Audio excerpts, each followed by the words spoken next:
Hello, I'm Henry R. Mockingbird, your host with the mustache. Hi, I'm Gary. And you know what, everybody? I've reached a milestone. You know what that means? I guess not if you have not been counting. It's my 100th review! Yay!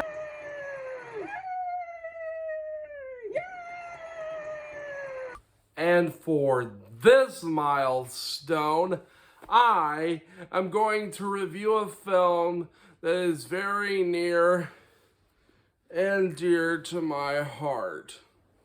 The Wizard of Oz.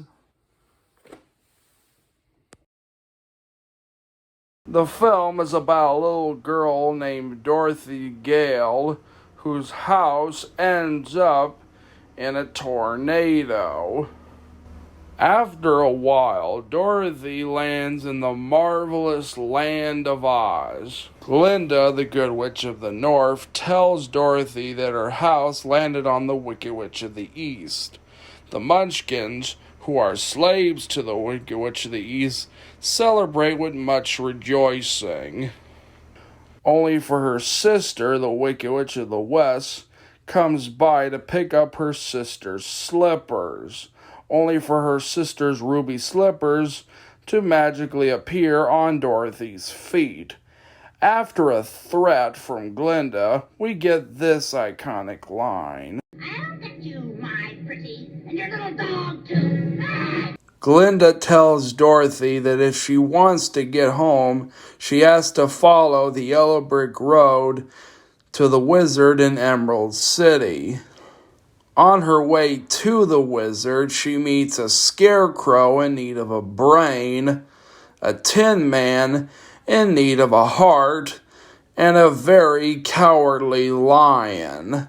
When they get to the Emerald City, the wizard says they'll grant their wishes on one request: if they kill the Wicked Witch of the West. After going through the haunted forest, the witch's flying monkeys capture Dorothy.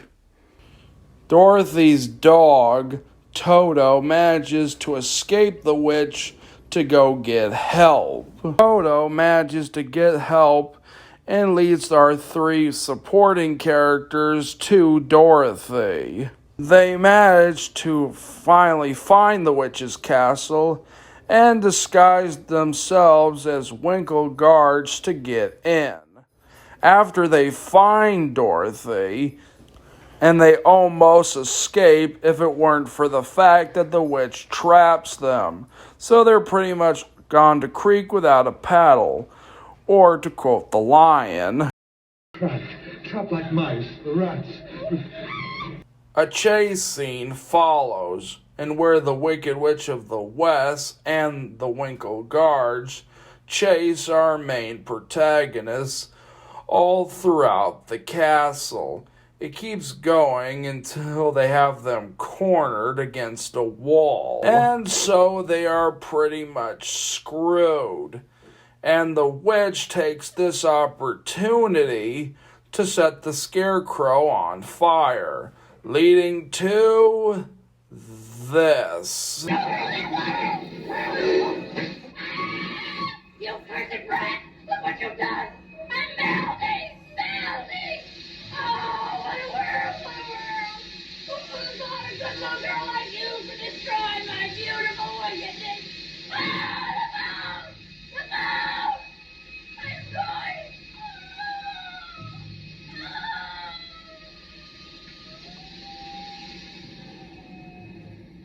After the witch melts, the Winkle guards are very grateful, so they go back to the wizard, only for the wizard to turn out to be a fraud.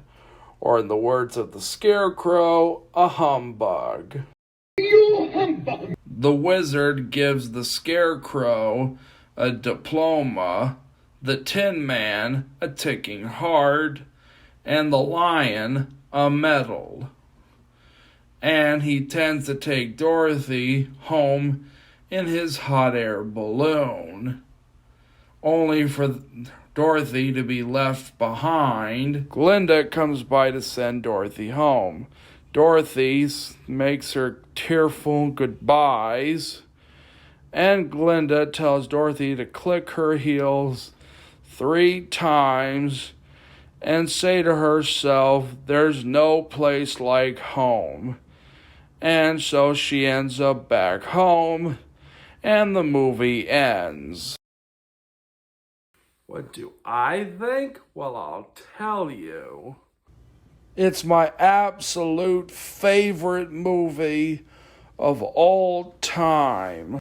I first saw the film on VHS when I was only 4 years old, while preparing for a school play at Carl Sandburg Elementary School, and I have loved the film ever since. It was the first movie I could ever remember. The year was 1938. Snow White had just came out, which proved that adaptation of children's literature could be successful.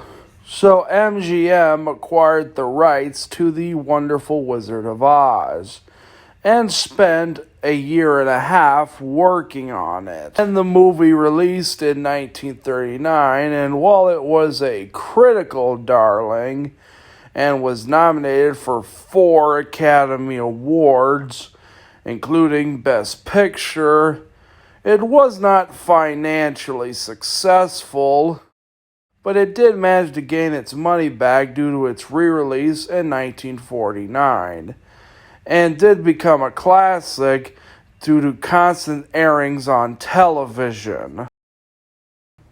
First, there's Dorothy, who's pretty much the heart of the film. She's determined to get home to her Aunt Em and Uncle Henry, and you believe her, and you want her to get home.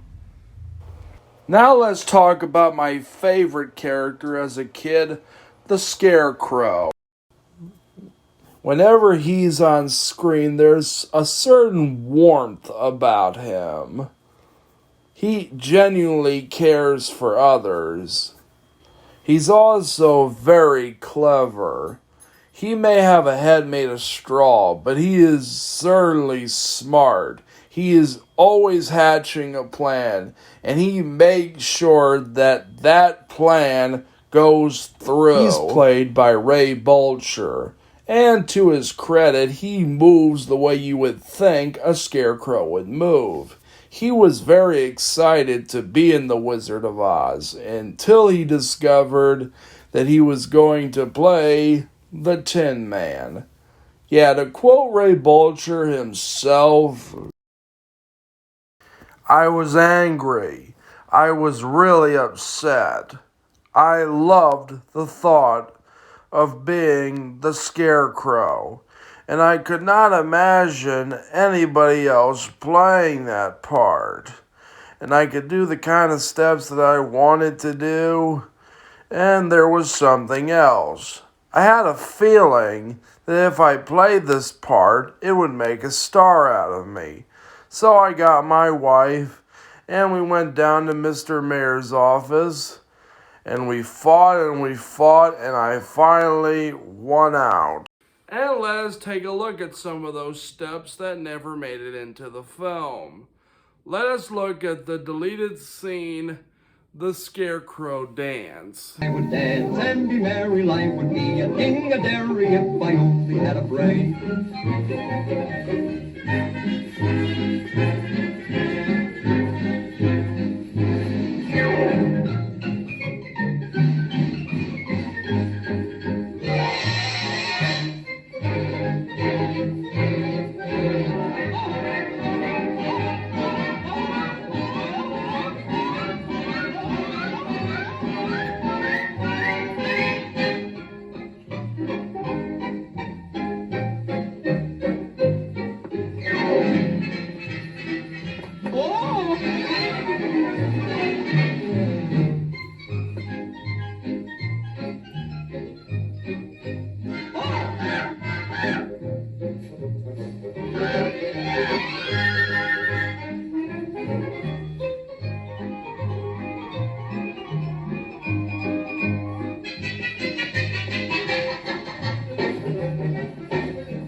Gosh, it would be awful pleasing to reason out the reason for things I can't explain.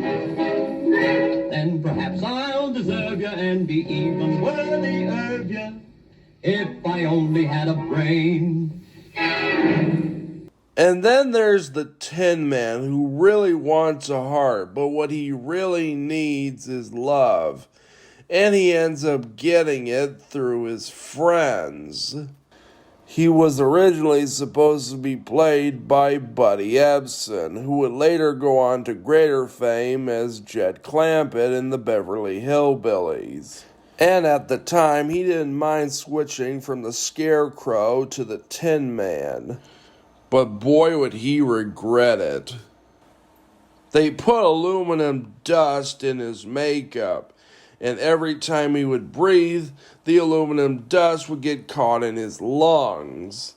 And at one point, he tried to take a breath and nothing happened. They got an ambulance for him and sent him down to the hospital. As he would literally spend months recovering from his near-death experience, MGM announced that he would be replaced, with no explanations. Buddy Ebsen would later consider this the worst personal and professional disaster he ever had to endure. Taking his place was Jack Haley, who at the time was on loan from 20th Century Fox. He knew absolutely nothing about what happened to Buddy Ebsen, but to make sure the same thing that happened to him does not happen to Jack Haley, they changed his makeup from aluminum powder to aluminum paste. Now let's talk about my favorite character as an adult, the Cowardly Lion, brilliantly played by Burt Law. He is really damn funny and really lovable. He's like a plush toy come to life. He kind of reminds me of a toddler in the sense that he uses his tail as comfort. And then there's also this scene. But what if she kills us first? I said no!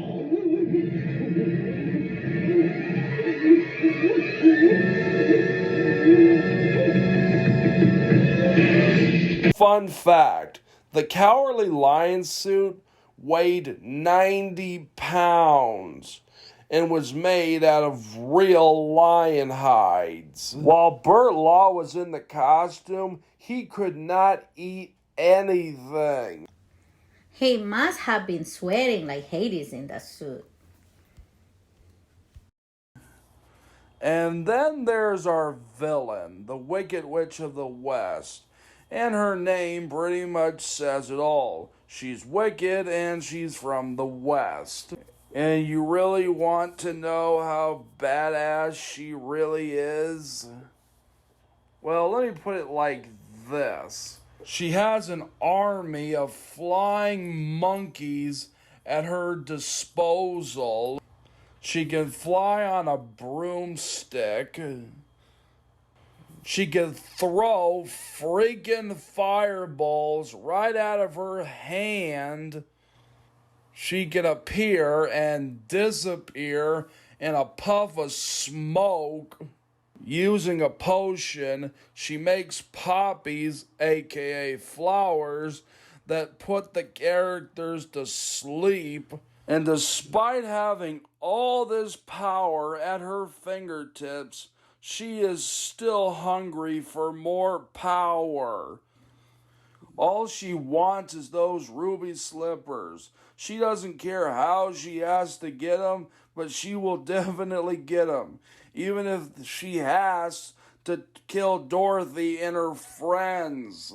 MGM did not know how to adapt the witch, as she was definitely a hard character to adapt, as in the book she looked kind of silly looking. Producer Merlin LeRoy wanted the character to be very slinky and seductive, in a similar vein to the Wicked Queen in Snow White.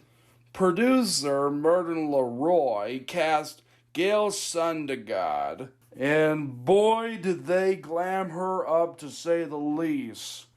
LeRoy's assistant, Arthur Freed, who helped cast the film, and everyone else at MGM were frustrated by this decision, saying that bad witches are supposed to be ugly, like the old hag in Snow White. So LeRoy told the makeup department to ugly Sundergaard up. But when she found out about it, she quit.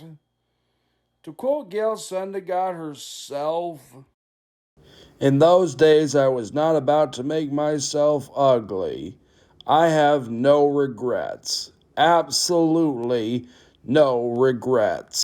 I like to think she does regret not playing the Wicked Witch, and she just doesn't want to admit it. Taking her place was Margaret Hamilton, who would later go on to play Granny Frump in The Addams Family. Fun fact, before she became an actress, she was a school teacher.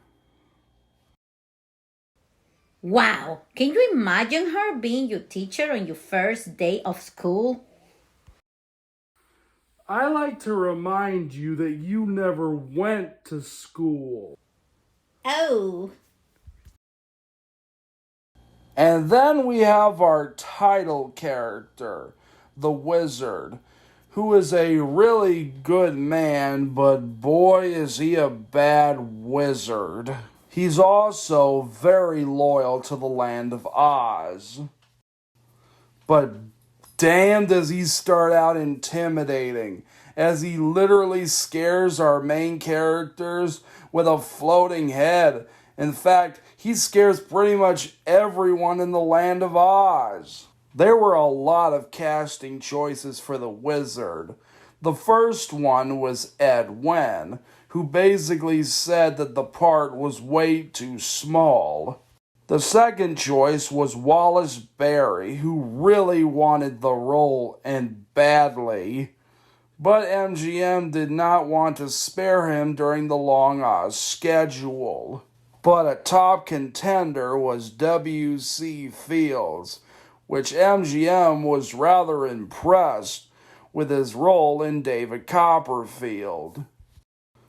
But W.C. Fields haggled with MGM, demanding a large sum of money to play such a big role.